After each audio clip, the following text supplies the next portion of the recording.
Ambrose is the co-founder of Fanbytes, the world's #1 Snapchat advertising network.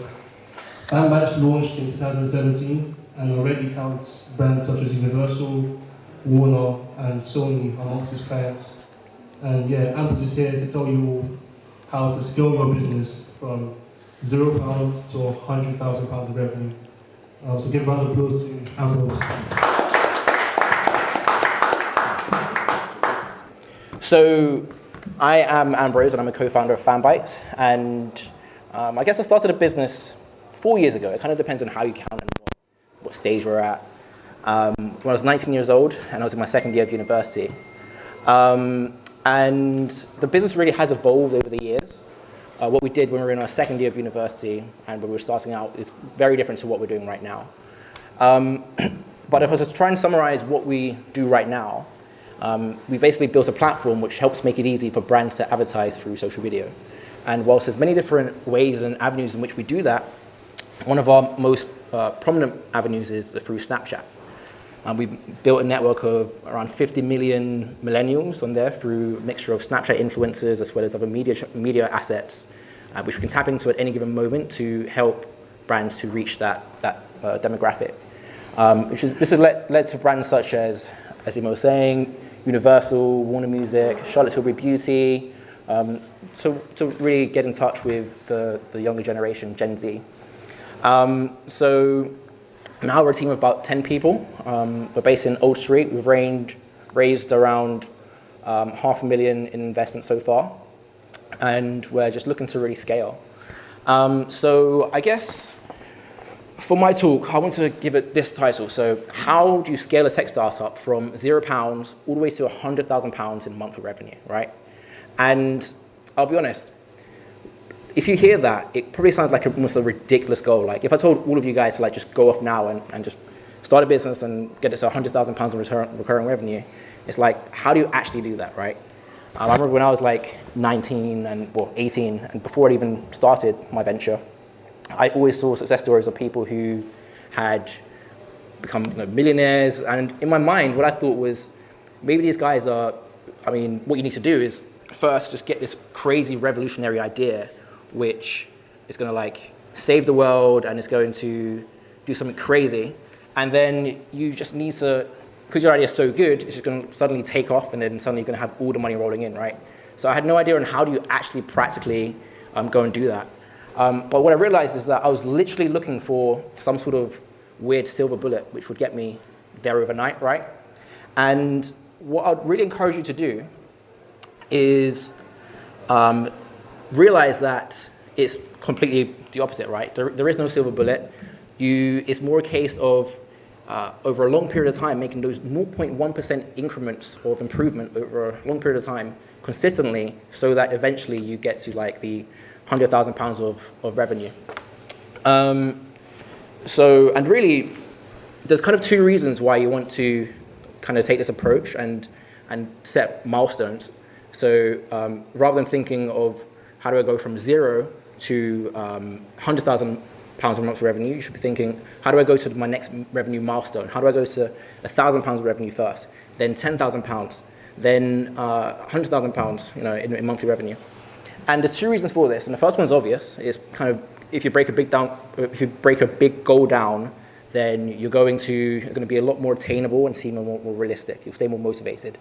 But the second point is a bit more subtle, and it's actually because you've got to realize that you need to take different strategies to go from, say, 0 to £100. The strategies you take to get your first sale are very different to the strategies you need to take when you're going from, say, £50,000 to £100,000 a month of revenue. I think hopefully I can kind of give you guys, based on our experience, how we did that, so you guys can apply some of these strategies to yourselves, okay? So before going into that, firstly, I want you to realize that I run a B2B business, so like a business-to-business business, I guess. So I'm going to tell you some principles on how we scaled our business. However, if you're thinking of doing like a B2C business, say like an app, or like maybe think of how you can apply the same principles in scaling your maybe daily active users or your sign-ups, or things like that. So you can apply the same principles, but the actual tactics that you use might be a little bit different to what I'm going to talk about. But just bear that in mind. So does this sound good? Everyone think this will be useful? Cool. All right, so before actually just jumping into this, I want to get a bit of a survey of the room. So how many people here actually run a business already? How many people are thinking about running a business? How many people have sold a business? Cool. Okay, so got a range of people in the room. All right, so we're going to go straight into this. I'm going to break this down into 4 different sections. First, how do you get to your first sale? So literally get that first £100 in the bank. Then go into scaling to £3,000 in monthly revenue, and then scaling to £30,000 in monthly revenue, and finally to £100,000 in monthly revenue.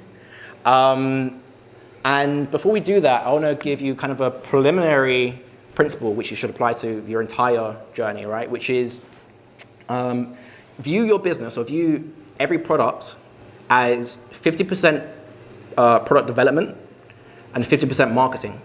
A lot of people kind of ask me, when's a good time to start marketing my products or getting it out there? Or I don't want to get my product out there yet because it's not perfect enough yet. And you've always got to remember that it's literally 50% or partly marketing and partly product development. A good example here is some businesses are more marketing and more product development, or at least they assign more weight to that, and you can create a sustainable business either way. So a good example here is Beats versus Bose headphones, right?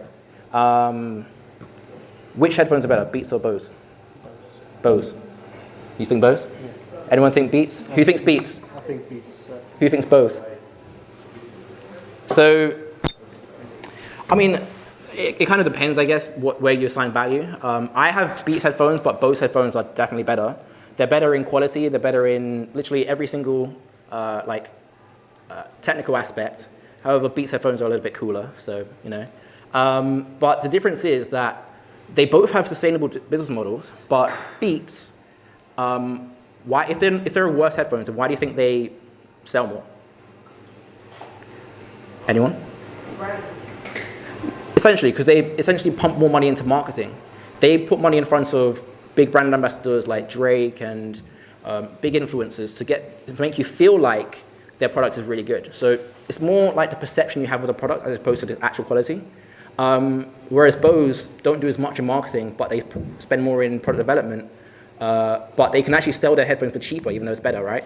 So anyway, this idea that it's 50% product development and 50% marketing. So, all right, so let's talk about how to win your first sale. And I'm going to give you guys some general kind of strategies and principles, I guess.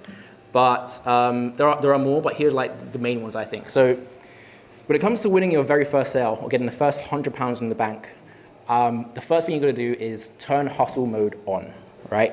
So this literally means you need to do everything you can to get that first sale through the door.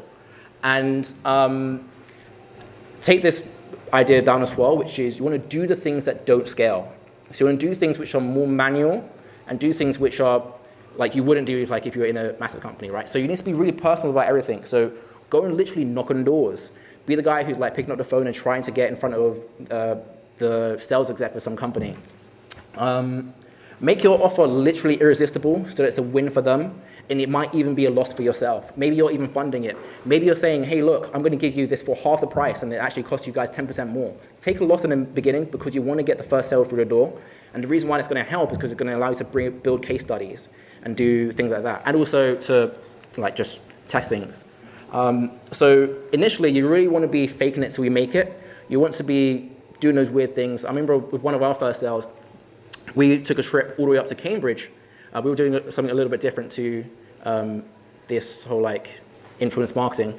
But we went also to Cambridge and said, we convinced a musician to run a campaign with us.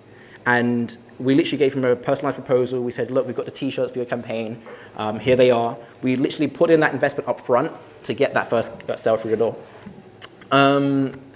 Second thing is try and find your product market fit. So there are a few ways you can do this, but I would say you've got to be, the number one rule that you should be thinking of is am I solving a fundamental problem, or is this just a nice to have, right? And there are a few ways you can kind of see whether you're solving a problem, but ultimately, just ask yourself, is this literally a problem? Like, is it like, I mean, a problem might be, say, there's no clean water somewhere, right? That's a fundamental problem. A nice to have might be like what we were doing initially, which was we were trying to help musicians to engage with their fans better. So I'd literally try and like call, say, Adele's manager and say, hey, how about Adele goes jet skiing with her fans? And they're like, what? Why should she go jet skiing? She can just engage with them over social media. I mean, our whole sell was she can engage with her fans better if she goes jet skiing with them. But that's like a one-to-one thing. Like, she can use social media to do that at scale, right? So we weren't solving a problem. It's kind of like a nice thing, which, yeah, it'll make some people happy, give it some good PR, but it's not a fundamental problem. So figure out that. And some ways you can think about whether you're solving a problem is, my co-founder always said, go to where the money is. So if a brand says, look, we're going to pay you some money to do this, or put this like ad here, then that's like, wow, that's some value, right? What we were doing is we were kind of like, well, at least me, the idea that we have in our mind is so good and it's so fun that I want them to like it. I was almost like saying, you should have this solution, even though there was no problem there, right? And one thing you can do, here's a tactical thing you can do to make sure you're solving a problem, is speak to investors. I'd even go as far as to say that even if you weren't looking to raise funding, you should just go and pitch your idea to investors, because they're going to tell you whether you're solving a problem. Because once you have those conversations with investors, they'll do one of two things. They'll either say, hey, here's some money, which is like great, that means you're doing something great.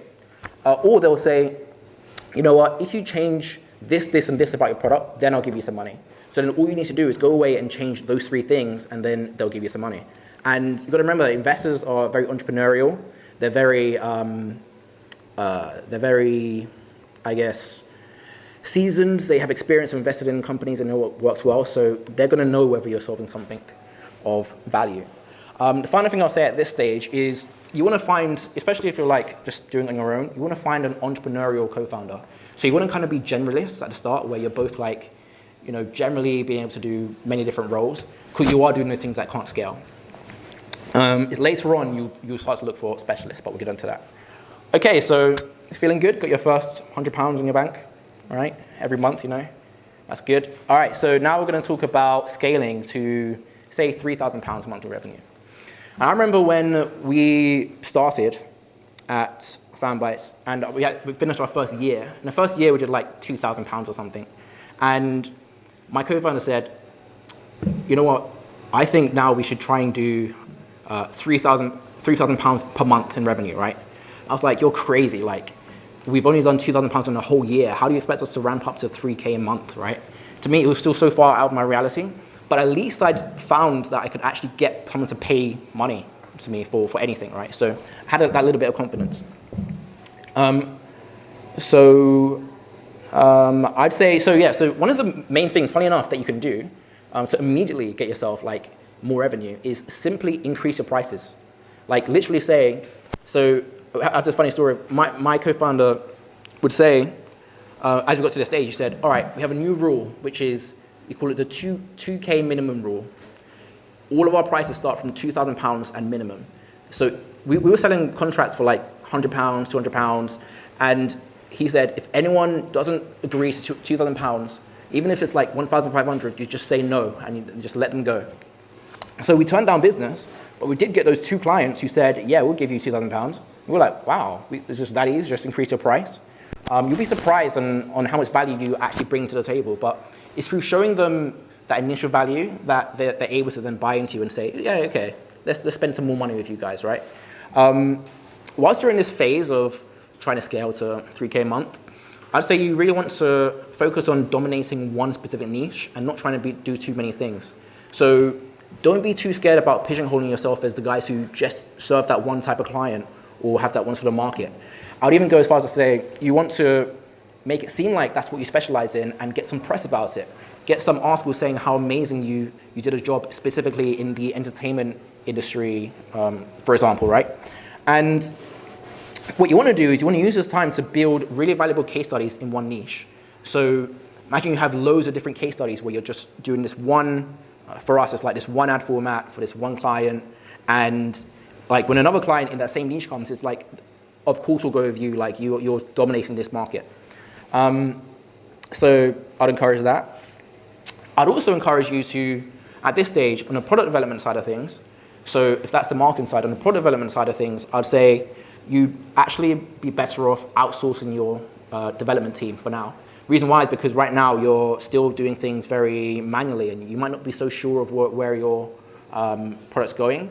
And if you can kind of create some sort of product which works a bit and you can say, all right, no more product development for the next few weeks whilst we really hammer this down, then that could be really valuable. And the final thing is, I'd say continue to do the things which you did to win your first sale. So at this stage, don't completely discard the things you were doing in the previous stage, but still do the things that don't scale, still be manual because it's still important and it'll still help you. All right, now let's talk about how you can scale to 30K, how you can 10x your revenues, right? Sounds a bit of a jump, right? But I actually think this is the point where most companies fail. And the reason why, I think, if you're smart and you're hardworking, you can get to the 3K mark in a month, but going to £30,000 is hard because what you're trying to do is you're trying to scale and still manage your overheads. And I feel like the reason why most companies fail is because they keep trying to do the exact same things they did, which got them the £3,000 or even the £10,000 a month of revenue, and they're still doing those same things, and it's inefficient. It's not getting them to scale to 30K.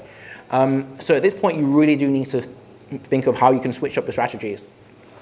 And I think one of the main reasons, one of the main things you need to do as soon as you get to like this sort of scale is really realize that your team plays a really big part, and you want to empower your team to be able to hit your mission.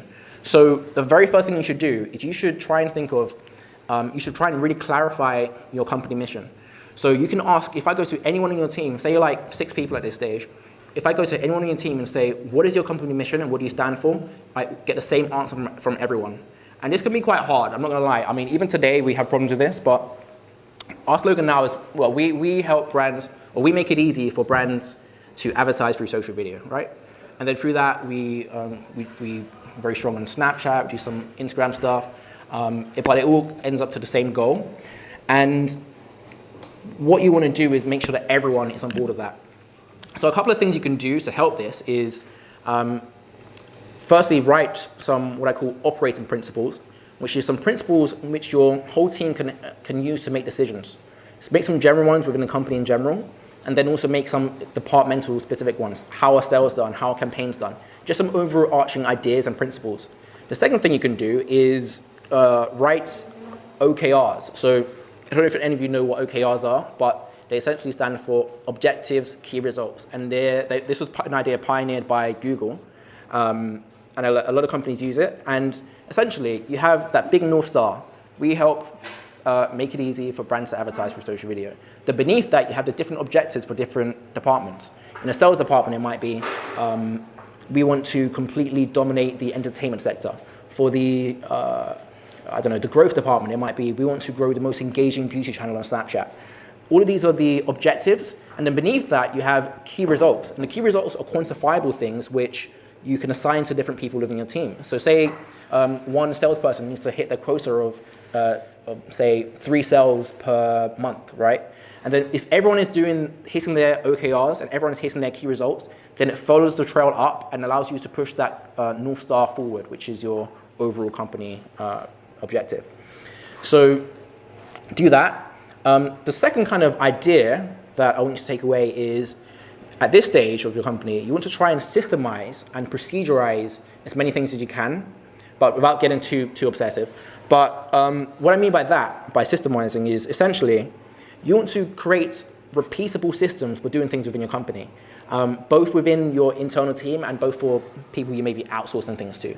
So this may look like, for example, creating a predictable sales funnel, creating a sales funnel which is bringing in repeatable revenue in a way which you're managing and controlling, so you know the variables.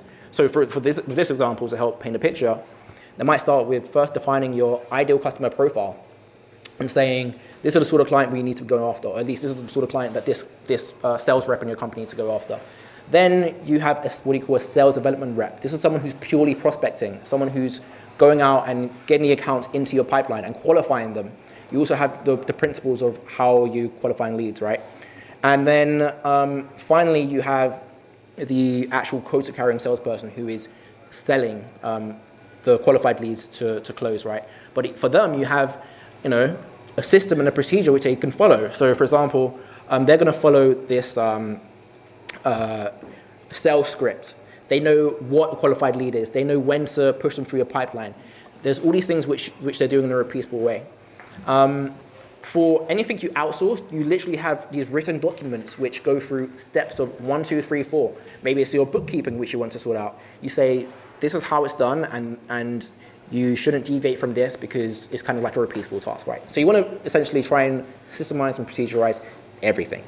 I'll also say for your product development, you want to be more professional with that. So look up perhaps agile product sprints. For those of you guys who do computer science, you probably know this, but it's allowing you to see what's actually of value within what's actually valuable to work on, and then working on those things specifically. So it helps you in the long run.